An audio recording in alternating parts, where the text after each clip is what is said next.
Welcome to the Texas High School Football Coaches Show on Lone Star Gridiron. I'm Chris Doelle, and it's my belief that the men that make up the fraternity of Texas high school football coaches are much more than a bunch of thick-necked guys with whistles. They do so much more than teach technique and the X's and O's of football. They take young boys and change them into young men of character. They get kids to believe in themselves, to trust others, and to put others ahead of themselves. Texas high school football coaches are unique in how they impact the lives of these athletes as well as the generations those kids touch. In this show, I sit down with a different Texas high school football coach each time and learn about them. Not their record, not their on-field accomplishments, but who they are and what they believe and what it means to be part of the greatest sport in the greatest state.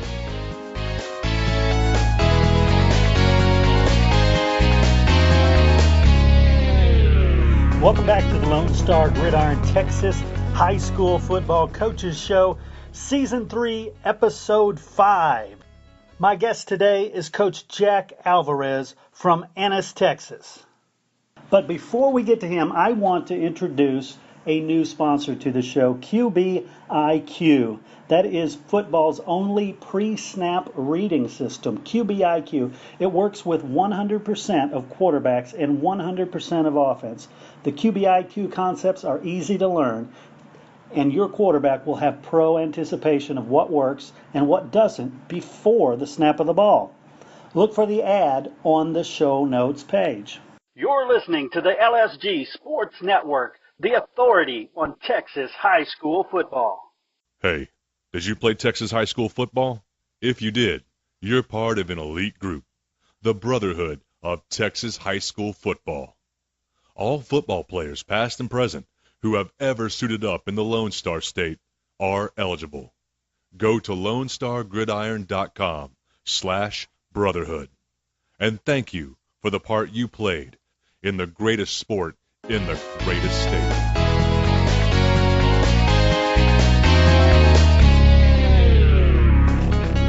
All right, everybody, join me in welcoming Coach Jack Alvarez to the show. Coach, how are you doing this morning? Man, I am doing awful. Great day. Nice. So, as you know, this show's not about your wins and losses. It's not even about the X's and O's. It's about you as a coach, your history, your philosophy, and really your story. So if you could, take us step by step through that from the time you played high school football, when you figured out you wanted to be a coach, and then each stop along the way. All right. I'll tell you what. I'll start in high school. I went to a high school that didn't have football. Wow. And I always wanted to play, and my dad, he told me, hey, look, when you get to be a senior, if you still want to play football, we'll find a way to make that happen for you. So what he did was, I had an uncle that lived in Helena, Arkansas, and I went down there and I worked on the farm with him every summer, and my uncle gave me the opportunity to go to stay with him my senior year, which was about 2 hours from my house, and I went in there and I played football my senior year, which was a great experience. Got to meet a lot of new people, and from there I went to Delta State. I got recruited to play football at Delta State. I signed a scholarship there, and then there was some turnover. You know how colleges go. There was some turnover there, and Coach Carpenter at Henderson State had recruited me, and then I went from Delta State to Henderson State, and I ended up playing there. I stayed there 4.5 years after that first semester at Delta State. A great experience. I love Coach Carpenter to death. He was a great mentor. He was the head coach and the offensive line coach, and that was great friends, a lot of good coaches. Got to play W.T. Johnston, head coach at Newton, just won state championship there. I played with him, Gus Malzahn. There's a lot of good football coaches that I had the opportunity to play college football with that, was still coaching today. But anyway, Henderson, after I got them playing, I was able to GA there for about a year and a half, and then I left Henderson State, went to McNeese. I GA'd over there for about a year and a half, and then from there I went to Northwestern State University, which Sam Goodwin was the head coach, who was also a Henderson State connection. Mm-hmm. And then from from Northwestern State University, I got my first high school job at Jasper High School with Gene Wackowiak. And Gene was another great leader of men, real smart man, very, very highly organized. And I was able to work with him for 5 years. He ended up making me offensive coordinator after my fourth year there. And a lot of winning, a lot of fun. And he taught me. I felt like he really taught me how to be. And then I left there, and I went to Lufkin with John Outlaw. I was not there very long. I was there about eight months. And my wife was going to college at the time, and she was trying to finish up. And she'd been going to Lamar, and she transferred over to SFA. And I thought it wasn't no big deal. And she gets over there after a semester. She goes, "Hey, they told me I got 90 more hours, so I'm not going to graduate." I said, "Well, you're going to graduate." So I moved back, and I went to work with Curtis Barbay at Newton, and she finished up school. And me and WT, who played college football, we got to work. We got to work together again. And I was there about a year and a half, and I left there, and I took my first head job at West Sabine High School. At West Sabine High School, I was there for 2 years. That was another program that they were kind of down at the time. I don't think they'd been in the playoffs in maybe like 12 years.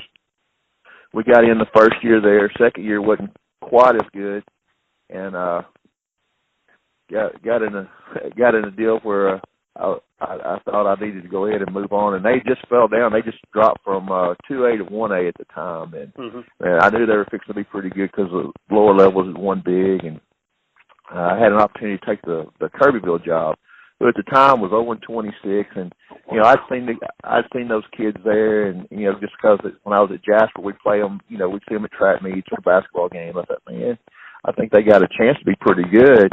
And they offered me the job there, and that was a unbelievable good experience as far as just East Texas people were really, really good to me, and they're really open to change, and they allowed me to come in and run the program as I saw fit, and we had a chance to win a bunch of district championships, won a bunch of games. Never won a state championship there, but got to play for two, which it's hard sometimes to get over that hump. From Kirbyville, I got the opportunity to come to here at Ennis, and the Ennis has been a powerhouse for years and years, and great tradition here. And first year I got in here was I think maybe 3-7, something like that, or I think it was 3-7. And second year we got in. Third year we went to the semifinals. Fourth year we won it. And just tough kids here, tough minded, and just a good place to coach football. Nice. So you kind of, as you mentioned, some of the coaches you worked with or for, it's kind of a who's who of Texas high school football coaching history. If you could, talk a little bit about some of those guys and the things you learned from them. Okay. I would say I'll start with Gene Wackowiak. Like I said, Gene played at Texas A&I. If you go back and look, he probably got one of the highest winning percentages in the state of Texas ever. He did. I don't know how long he was a head coach, but things I took from Gene. One was how to treat people. It didn't matter who he was. He treated everybody unbelievably good. He was very, very demanding. Taught me how to be demanding on kids. He taught me how to coach my personality. And Gene was one of those guys.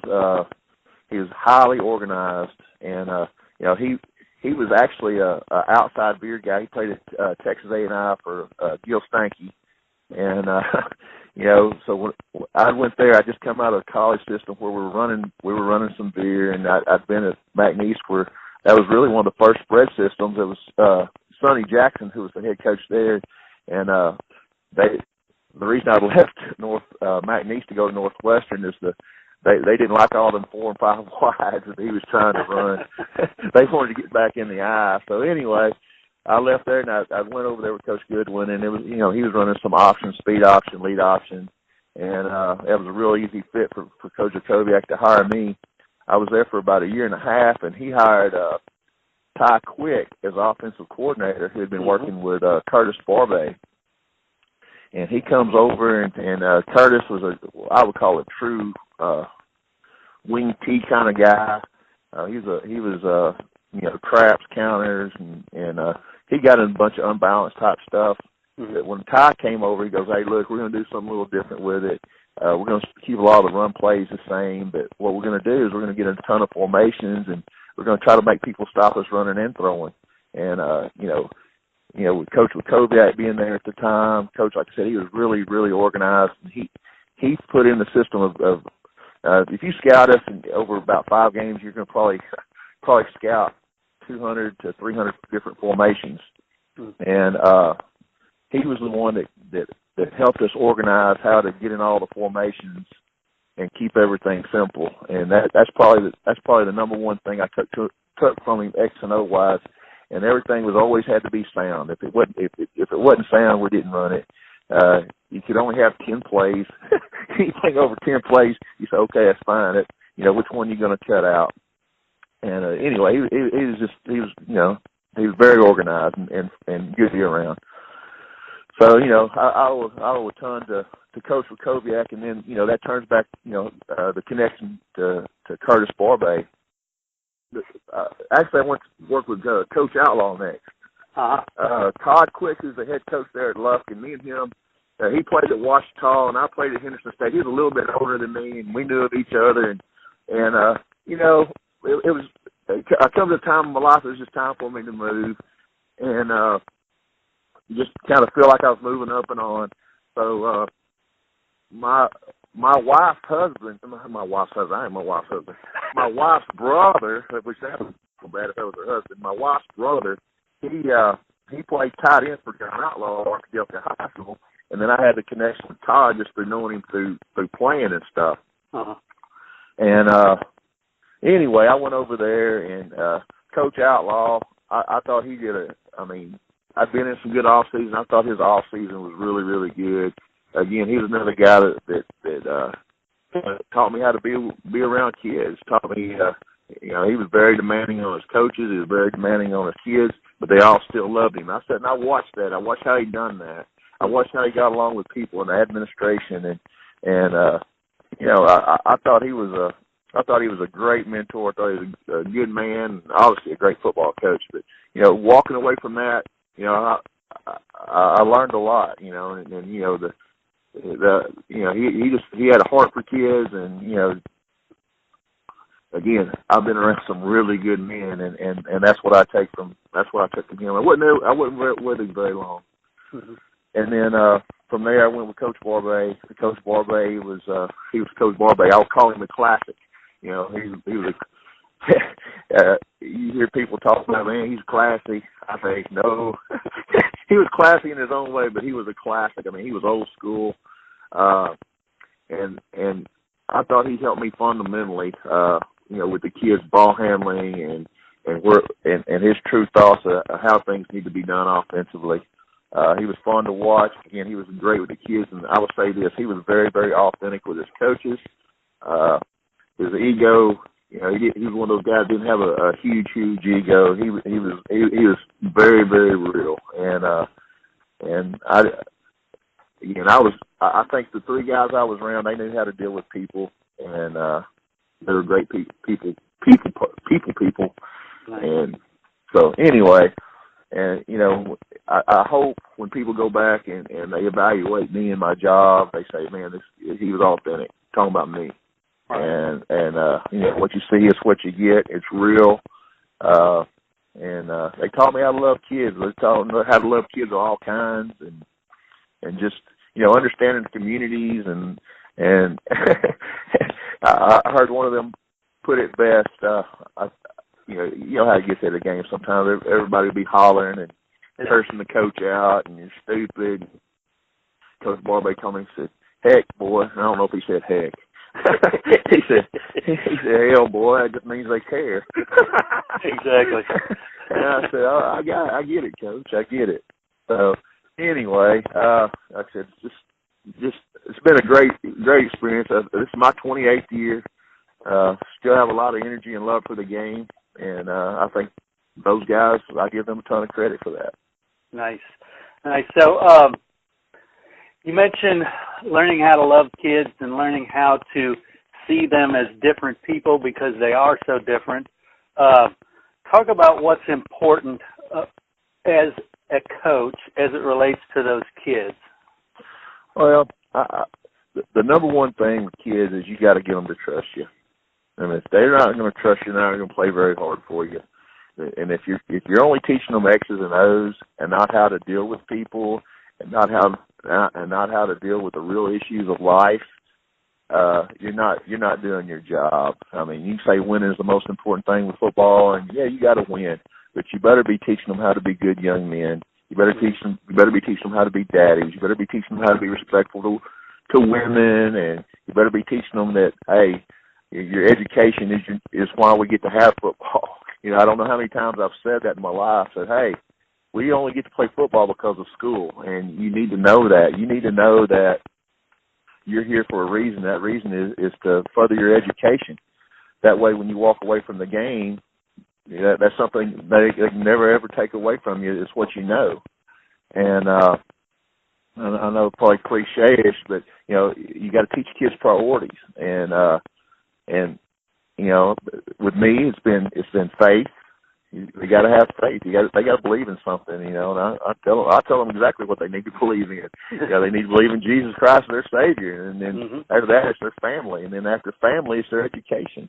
And I said, look, I know football don't rank in the top 3, but we're number 4. In Texas, we're number 4. Football is next, you know, and you got to make it important, and you only get out what you put in it.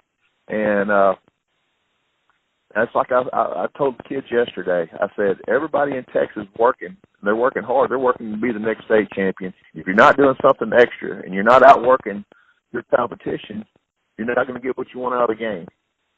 But anyway, I see sometimes, and as I've grown older, you know, I see those things different. I know that that's my responsibility to teach them what's right and what's wrong. You know, that's just how. That's what education's turned into, and you know, it's our responsibility now. Everybody don't have a great home life, and it's my job to give them that example.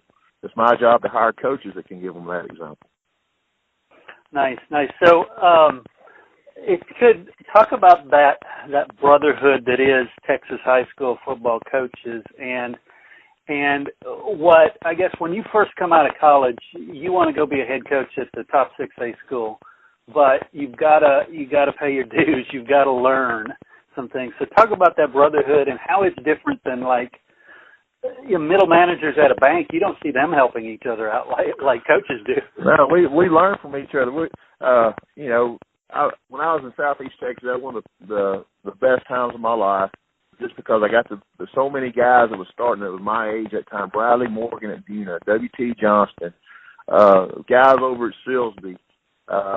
We were all real close. We'd go fishing together. We'd go camping out together. And you get there, and we compete doing something, and then next thing you know, we're sitting down, we're talking football.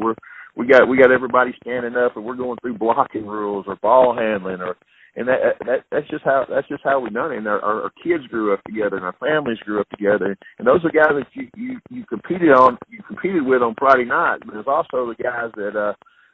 I mean, they got the same job you got, and you respect that from one another. Yeah, you're trying to beat their brains out on Friday night, but you know, there's another 9 months, and those are the guys that you run with. Those are the guys that you learn from. Definitely.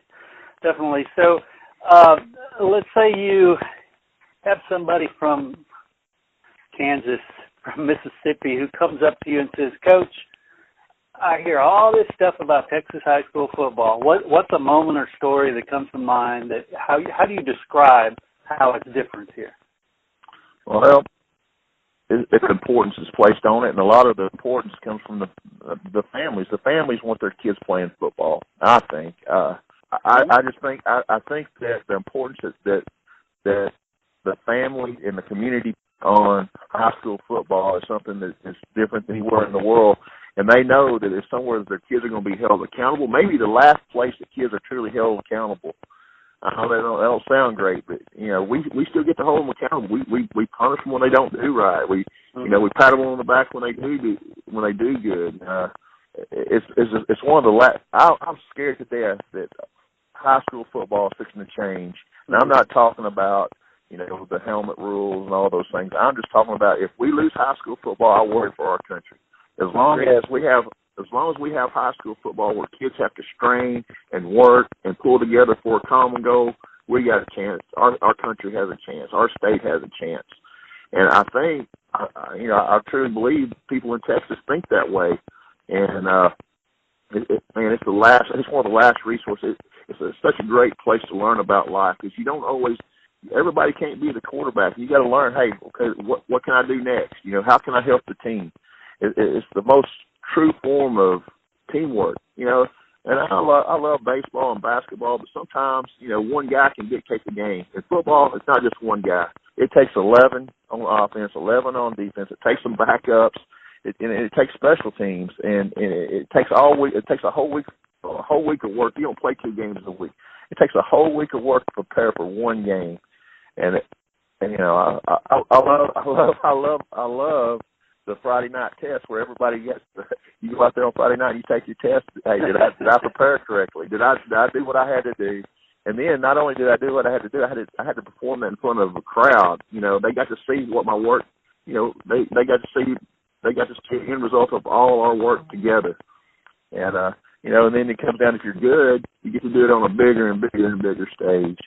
And I think that's what makes us different than other states. I don't think the importance is put there.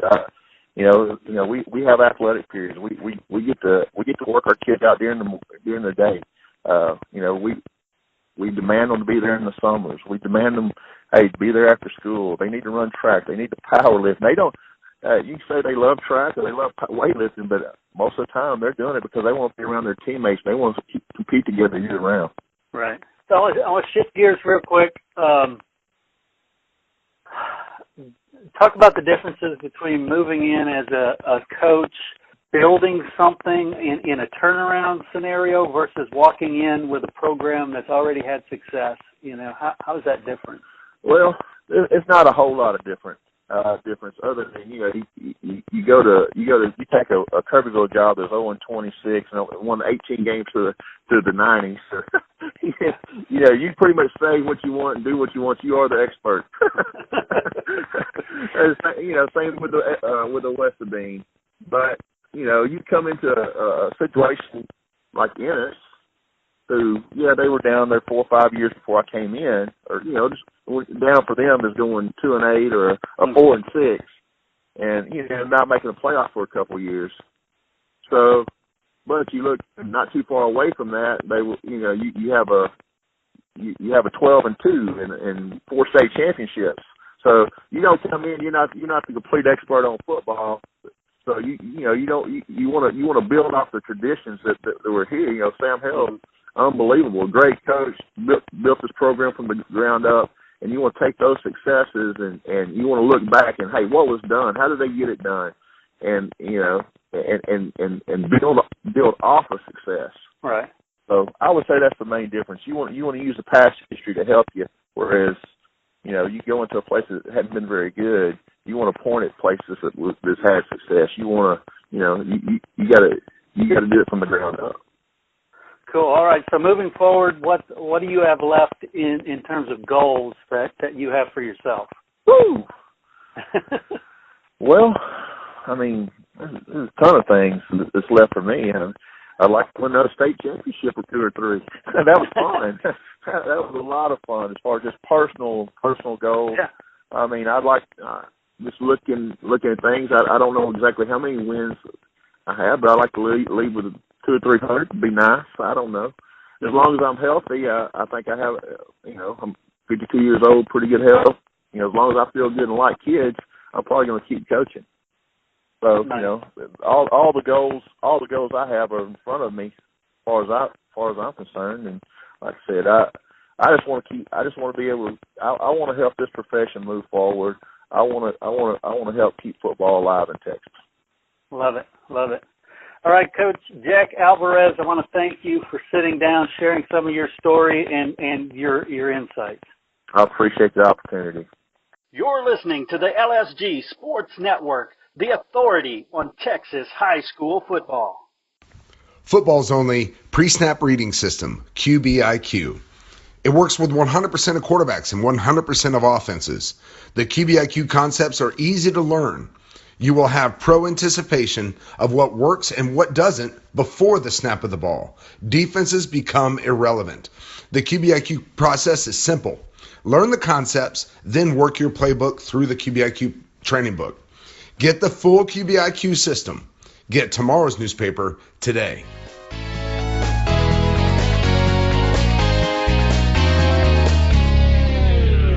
Hey, coaches, we want to tell your story as well. So get in touch with us, and we'll schedule a time to record your interview so we can add your history, your insight to what we hope will be an amazing collection of wit and wisdom from Texas high school football coaches.